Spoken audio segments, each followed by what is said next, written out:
10वीं कक्षा के छात्रों, पिछले सप्ताह मैंने आपको मातृभूमि कविता का संक्षिप्त अर्थ बताया था। भगवती चरण वर्मा द्वारा लिखित मातृभूमि कविता आपको क्या बताना चाहती है, इसके विषय में मैंने बहुत सारी बातें स्पष्ट की थी। तो आज मातृभूमि कविता पर अधिक चर्चा करते हुए हम इसके संपूर्ण अर्थ को समझेंगे कि कवि हमसे क्या कहना चाहता है। सुनो, तो यहाँ पर मातृभूमि कविता में कवि क्या कहना चाहता है, सुनिए। तो मातृभू शत शत बार प्रणाम। बच्चों, पिछले दिनों मैंने इसका पीडीएफ भी आपको भेजा था, वो पीडीएफ आपको मिल गया होगा। आप वो पीडीएफ में जो अर्थ छुपा हुआ है उस अर्थ को समझो, पढ़ो और इस कविता के अर्थ को समझो। बच्चों, आप बोर्ड एग्जाम लिखने जा रहे हो, आपको इस बात का ध्यान होना चाहिए कि आपके लिए एक एक पाठ बहुत महत्वपूर्ण है। तो अब मैं आज ये संपूर्ण कविता का अर्थ आपको बताने जा रहा हूं। तो इस कविता में कवि भगवती चरण वर्मा आपसे क्या कहना चाहते हैं, ध्यान से सुनो। तो यहां मातृभू, भू यानी क्या, भूमि। मातृ यानी क्या, माता। माता के समान ये भूमि यानी मातृभूमि। माता के समान ये भूमि यानी मातृभूमि। मातृभूमि, माता के समान भूमि। हे मातृभूमि, तुझे शत शत बार प्रणाम। शत शत का मतलब क्या है? तो शत शत, शत शत यानी 100 बार। शत शत यानी 100 बार तुझे प्रणाम। प्रणाम यानी नमस्कार। भगवती चरण वर्मा कविता की पहली ही पंक्ति में यह कहना चाहते हैं, हे मातृभूमि, हे माता, हे माता, हे भारत माता, तुम्हें शत शत बार मैं प्रणाम करता हूं। एक बार नहीं, 2 बार नहीं, 3 बार नहीं, 4 बार नहीं, 5 बार नहीं, बल्कि 100 बार मैं तुम्हें प्रणाम करना चाहता हूं। क्यों प्रणाम करना चाहता हूं 100 बार? अमरों की जननी हो तुम। अमरों की जननी यानी जो मरकर अमर हो गए, जो मरकर अमर हो गए उनके नाम। अब कल्लप्पा, मल्लप्पा, यमनप्पा, यल्लव्वा, मल्लव्वा, कल्लव्वा, इनके नाम किसी टेक्स्ट बुक में लिखे हुए हैं क्या? नहीं है। क्यों नहीं है? क्योंकि इन्होंने कोई बड़ा काम किया ही नहीं है।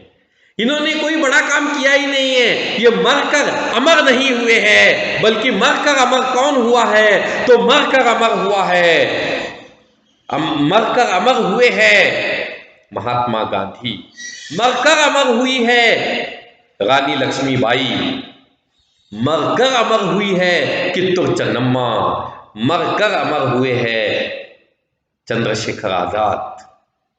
ये अमरों की भूमि है, ये अमरों की जननी है। ऐसे लोगों को इस मातृभूमि ने जन्म दिया है। इसीलिए मैं तुम्हें बार बार शत शत प्रणाम करता हूं। यहां पर प्रसिद्ध लोगों ने जन्म लिया है। A face in the crowd, a face in the crowd यानी भीड़ में एक चेहरा बनो। अगर मान लो हजारों लोग, लाखों लोग खड़े हैं और उनके बीच में नरेंद्र मोदी खड़े हैं, तो आप कहोगे हाँ, वो देखो भीड़ में खड़े हैं, कौन? इस देश के प्रधानमंत्री नरेंद्र मोदी। तो आपको उतना महान बनना है। ऐसे महान लोगों को इस पवित्र भूमि ने जन्म दिया है। यहां राम की भूमि है, ये कृष्ण की भूमि है, ये भीष्म पितामह की भूमि है, ये महान संतों की भूमि है, ये महान साधुओं की भूमि है। ये तुलसीदास की भूमि है, ये कबीरदास की भूमि है। तो ऐसे महान लोगों ने इस भूमि पर जन्म लिया है, इसीलिए मैं इसे 100 बार प्रणाम करता हूं। मातृभू शत शत बार प्रणाम, 100 बार प्रणाम। तेरे उर में शायद गांधी बुद्ध और राम। तेरे उर का मतलब क्या? हृदय। उर का मतलब है हृदय, हृदय यानी दिल। तेरे इस हृदय में, तेरे इस दिल में कौन है? कौन कौन है तेरे इस हृदय में? तो इस हृदय में है महात्मा गांधी। महात्मा यानी महान है जो आत्मा। महात्मा, महान है जो आत्मा। महात्मा, वो महात्मा गांधी है, वो महात्मा बुद्ध है। महात्मा की उपाधि महात्मा बुद्ध से शुरू हुई। महान है जो आत्मा, वो है महात्मा बुद्ध और भगवान श्री राम। मर्यादा पुरुषोत्तम भगवान श्री राम, ये महान लोग हैं और ये महान लोगों की भूमि है ये मातृभूमि। ये मातृभूमि, ये महान लोगों की भूमि है। मातृभू, तुझे मैं शत शत बार इसलिए प्रणाम करता हूं क्योंकि तुमने ऐसे महान लोगों को जन्म दिया है। ऐसे महान लोगों को तुमने जन्म दिया है। एक का नाम है गांधी, दूसरे का नाम है महात्मा बुद्ध, तीसरे का नाम है भगवान श्री राम। यहां सिर्फ 3 नाम दिए हैं। क्या 3 ही नाम है? गलत। 3 नहीं, 300, 300 नहीं, 3000, 3000 नहीं, 3 लाख, 3 लाख नहीं, 3 करोड़। कितने महान लोग आपको मिलेंगे, चाहे सतयुग हो, चाहे द्वापर युग हो, चाहे त्रेता युग हो, चाहे कलयुग हो, हर युग में महान लोगों ने जन्म लिया है। इसीलिए ये मातृभूमि मैं तुम्हें प्रणाम करता हूं। अब मैं और किस बात के लिए इस देश को प्रणाम करूंगा? तो इस देश को मैं इसलिए प्रणाम करूंगा क्योंकि यहां पर हरे भरे खेत सुहाने। इस देश में हरे भरे खेत है और ये हरे भरे खेत अपने आप बन गए क्या? हाँ, ये अपने आप हो जाता है क्या सब कुछ? नहीं, इसको करना पड़ता है। इसको हरा भरा करने के लिए मेहनत करना पड़ता है, पसीना टपकाना पड़ता है, तब जाकर ये खेत हरे भरे बन जाते हैं। ये हरे भरे खेत सुहाने, फल फूलों से युत वन उपवन। बच्चों, देश में हरे भरे खेत है, हरे भरे वन है और ये वन यानी जंगल, और इसके अलावा यहां पर फूल है, पत्ते हैं। ये सब क्या बताते हैं? ये यही बताते हैं कि इसमें किसानों की मेहनत है, इसमें किसानों की मेहनत है। हमारे किसानों ने अपना पसीना टपकाया है और तब जाकर ये मातृभूमि इतनी हरी भरी हुई है। ऐसे ही ये सब नहीं हो सकता। ये सब होने के लिए परिश्रम करना आवश्यक है, मेहनत करना आवश्यक है, मजदूरी करना आवश्यक है और देश के लिए ये सब करना आपका कर्तव्य है। Work is worship. आपका कार्य ही आपको आगे बढ़ाएगा। तो यहां पर बच्चों, फल फूलों से युत वन उपवन। फल फूलों से युत यानी भरा हुआ, युत का मतलब है भरा हुआ, समाया हुआ वन है। वन यानी जंगल, उपवन यानी बगीचा। वन यानी जंगल, उपवन यानी बगीचा, गार्डन। तेरे अंदर भरा हुआ है, तेरे भीतर भरा हुआ है। खनिजों का कितना व्यापक धन, अब एक तो किसान की बात हो गई, किसान ने क्या क्या किया इस देश के लिए वो सब बता दिया उन्होंने। अब दूसरी बात है खनिज। खनिज का मतलब अंग्रेजी में क्या होता है? मिनरल्स। पोटेशियम है, मैग्नीशियम है, कोल है, सिल्वर है, गोल्ड है, ये सब क्या है? ये खनिज है। ये मिलते कहाँ हैं? ये इसी भूमि के नीचे मिलते हैं, इसी भूमि के भीतर है। इसको बाहर निकालना पड़ता है, इसे बाहर निकालना पड़ता है।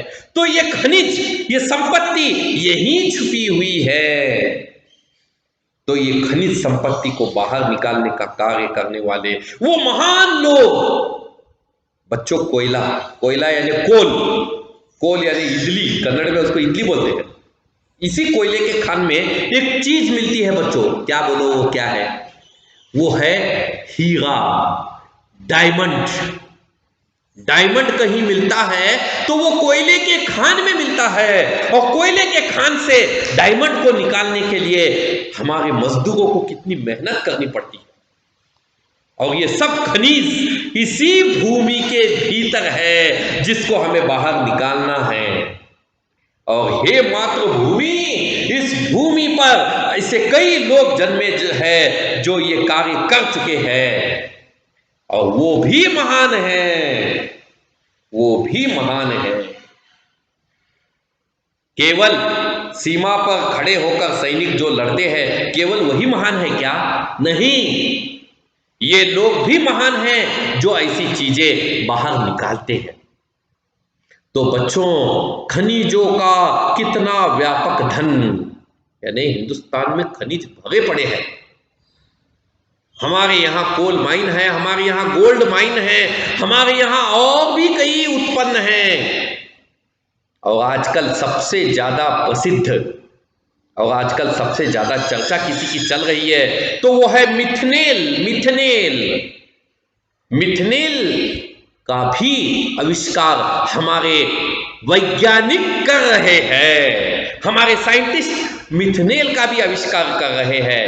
बच्चों, अब तुम सोच रहे होंगे कि सर किधर गए? हाँ, मातृभूमि से चले गए और सीधे मिथनेल में पहुंच गए। बच्चों, इसका भी संबंध तो हमारे ही भारत के लोगों से आता है ना। और ये भारत में रहने वाले लोग जिनके परिश्रम से आज हमारा देश दिन दुनी रात चौगुनी प्रगति कर रहा है, तो इसीलिए हमें इस मातृभूमि को शत शत प्रणाम करना है, जिन्होंने ऐसे खनिजों के निर्माण में, वैज्ञानिकों ने ऐसे खनिजों के निर्माण में मदद की। मिथेनॉल यानी वो गैस है जिसका इस्तेमाल करने पर आप पेट्रोल की बढ़ती मांग को रोक सकते हैं।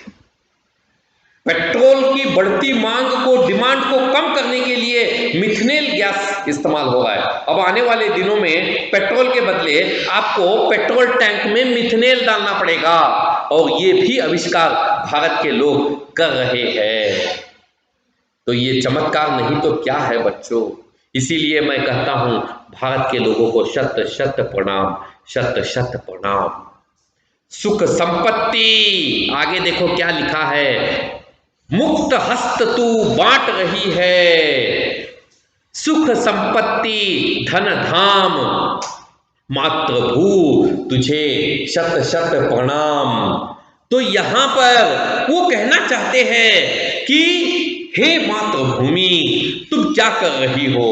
तुम मुक्त हस्त से, मुक्त हस्त से यानी दोनों हाथ खोलकर, दोनों हाथ खोलकर, दोनों हाथ पसारकर तुम हमें ये सब कुछ चीजें दे रही हो। तो यहां पर ये सब चीजें हमें मुफ्त में प्राप्त हो रही है। और कहां से प्राप्त हो रही है? इसी मातृभूमि से चीजें प्राप्त हो रही है। सभी तरह का धन संपत्ति प्राप्त हो रही है, खनिज संपत्ति प्राप्त हो रही है। इतना ही नहीं, यहाँ से अन्न की उत्पन्न, अन्न की प्राप्ति भी हो रही है। इसीलिए मैं बार बार इस पवित्र भूमि को प्रणाम करना चाहूंगा, क्योंकि इस भूमि ने मुझे बहुत कुछ दिया है, और जब बहुत कुछ दिया है तो इससे ज्यादा और मुझे क्या चाहिए। बच्चों, आगे कवि भगवती चरण वर्मा क्या कहना चाहते हैं सुनो। तीसरे पंक्ति में कवि कहना चाहते हैं, एक हाथ में न्याय पताका। आपने देखा होगा, न्याय पताका हाथ में धारण करने वाली देवी, यानी जिसके हाथ में तराजू है, इंसाफ का तराजू, इंसाफ का तराजू हाथ में लिए हुए। ये दृश्य आपको कहां दिखाई देगा? कोर्ट में। कोर्ट में एक स्त्री जिसके आंखों पर पट्टी बंधी है, उसके हाथ में एक तराजू है और वो न्याय कर रही है। तो यहां पर एक हाथ में न्याय पताका, ज्ञान दीप दूसरे हाथ में। यानी हमारे देश में देखो, आज तक किसी भी व्यक्ति पर अन्याय नहीं हुआ, सबको न्याय प्राप्ति हुई, सबको न्याय मिला, क्योंकि हमारे न्याय देवता तराजू हाथ में लेकर खड़े हैं। और तराजू में क्या तोला जाता है? आपने देखा होगा, तराजू में लोग सब्जी तोलते हैं, टमाटर तोलते हैं, बैगन तोलते हैं, भिंडी तोलते हैं।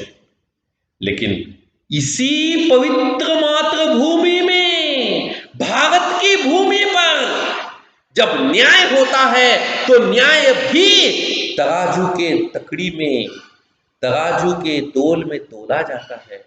कम नहीं, ज्यादा नहीं, कम नहीं, ज्यादा नहीं, बिल्कुल समान। यानी किसी के साथ नाइंसाफी नहीं होनी चाहिए, किसी के साथ अन्याय नहीं होना चाहिए, सबको न्याय की प्राप्ति होनी चाहिए। कोई भी ये ना कहे कि इस देश में अंधा कानून है, इस देश में अंधा कानून है, यहां इंसाफ नहीं मिलता, ऐसी बात नहीं होनी चाहिए। बच्चों, भारत ही एक ऐसा देश है जहां पर लोगों को इतना फ्रीडम है, इतनी स्वतंत्रता है, इतनी स्वतंत्रता आपको किसी भी देश में नहीं मिलेगी। This much freedom in our country, too much freedom in our country, too much freedom. जितनी इतनी स्वतंत्रता आपको किसी भी देश में नहीं मिलेगी जितनी हमारे देश में लोगों को स्वतंत्रता मिलती है। बच्चों, क्यों?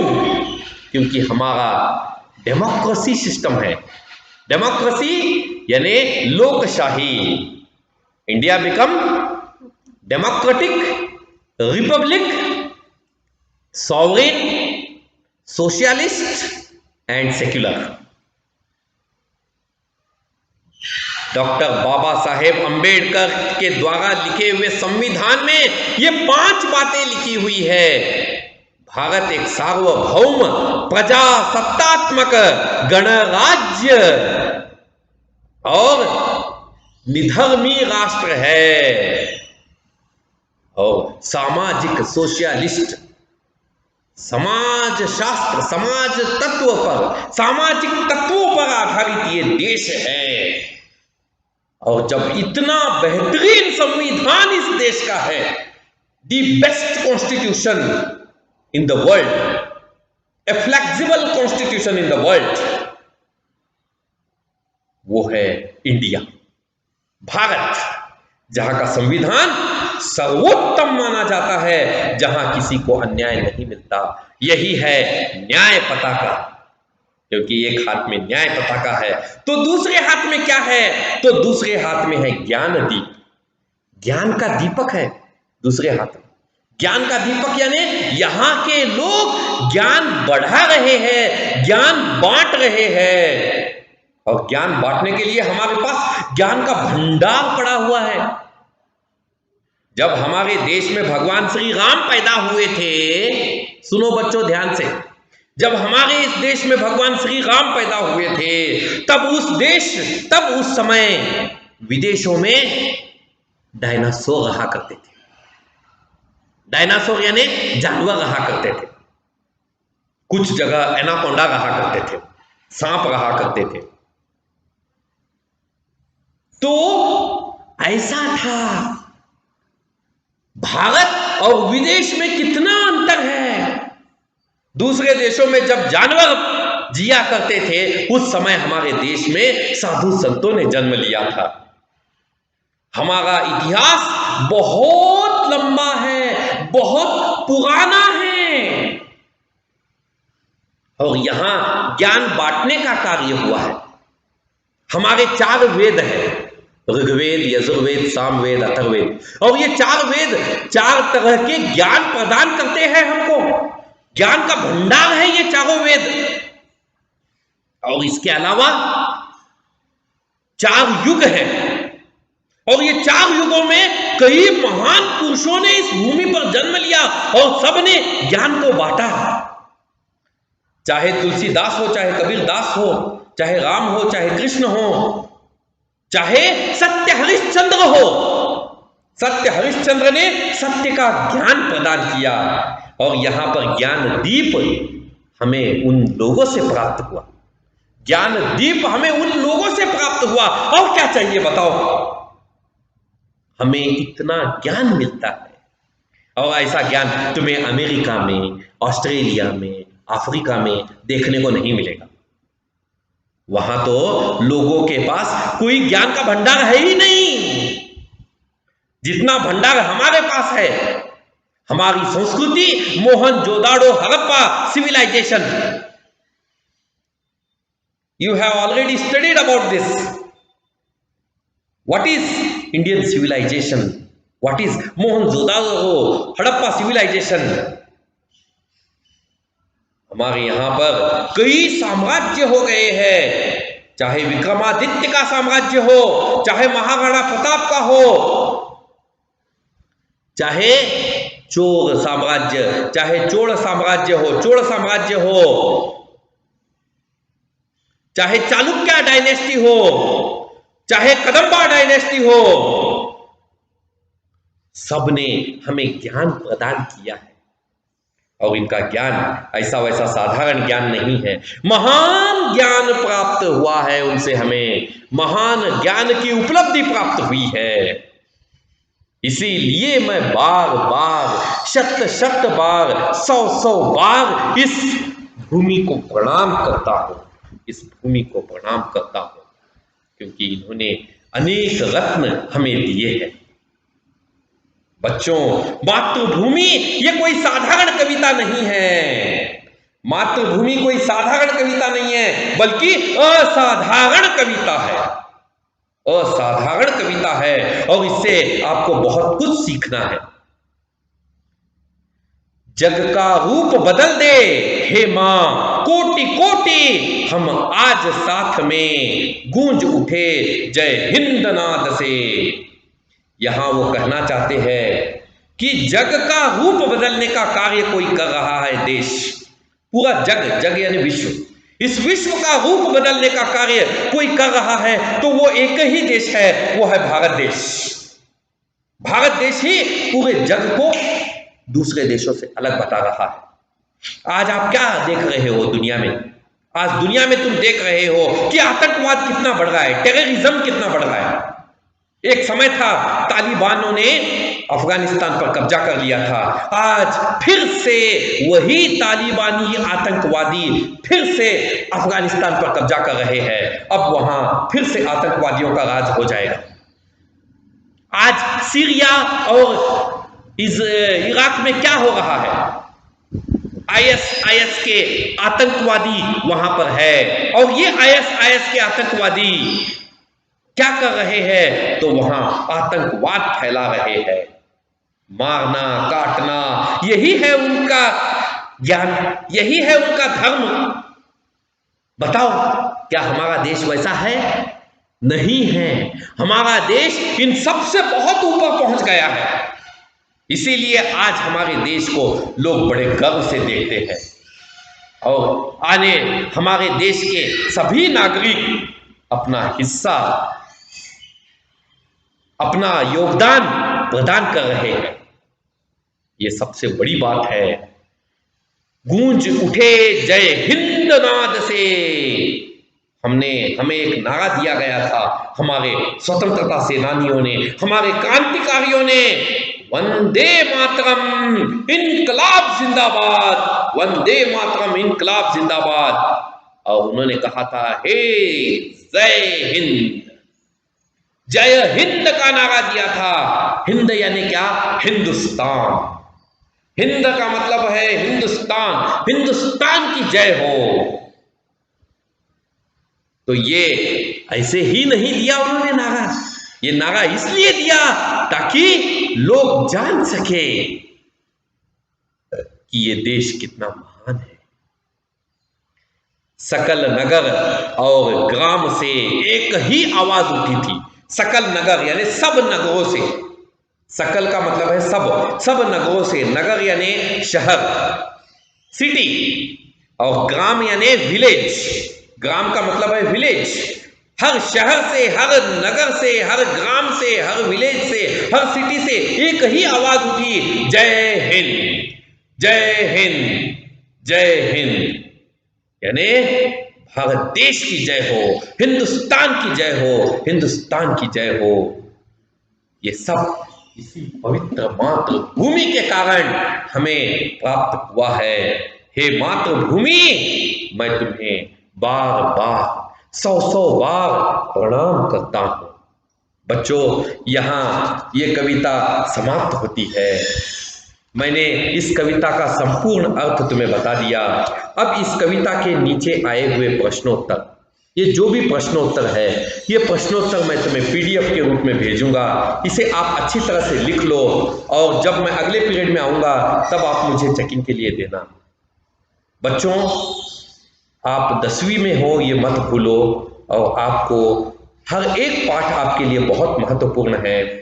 आपको अच्छी तरह से ध्यान से सुनना है, एक नहीं 10-10 बार इस वीडियो को देखो।